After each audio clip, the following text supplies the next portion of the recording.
I want to put a custom face mask on my Bitmoji, and I want to use the ones that I'm going to regularly use. So I have all these fancy ones. I'm going to take one and I'm going to upload it, an image of it, to remove.bg. So I'm in remove.bg, upload image. So I just downloaded it. It's in my downloads here. And there I have my mask. Notice these loops. I'm not going to want those for my Bitmoji. So we're going to edit. I'm going to go up here to the eraser. And I'm going to just erase these.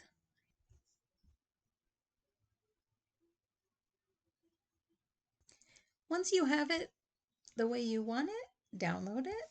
So now I've got my mask. I've removed the background. I'm opened up now a slide presentation. I'm going to insert my Bitmoji using my Chrome extension. I like this one. Right click, copy, right click, paste, and there you have her. She doesn't have a mask on. So we are going to insert an image and we're going to upload it from our computer. Was the one I just removed the background on. And there you have it, but it's way too big. Shrink it down. I'm going to remove some of the border, the white background that you see. It's not white, it's transparent, but it'll just make it easier. When you're clicking on things, take out all that excess. Put it onto my face. I can tilt it, and it needs to go down a little bit more. Resizing it, just adjusting it to make it look right. Got to keep the nose covered.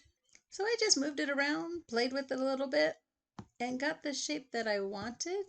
You would want to group these together. So click on your Bitmoji. It's already highlighted. Holding down the Control key, click on my mask, go to Arrange and Group. And now they are together, so when you move your Bitmoji, your mask is going to move with it. Control C will copy it, and I can paste it into any scene now that I want. So here I have my Bitmoji scene. I can take her out, and I can Control V will paste my other Bitmoji with the mask on. Resize her, and there you have it. Hope this was helpful.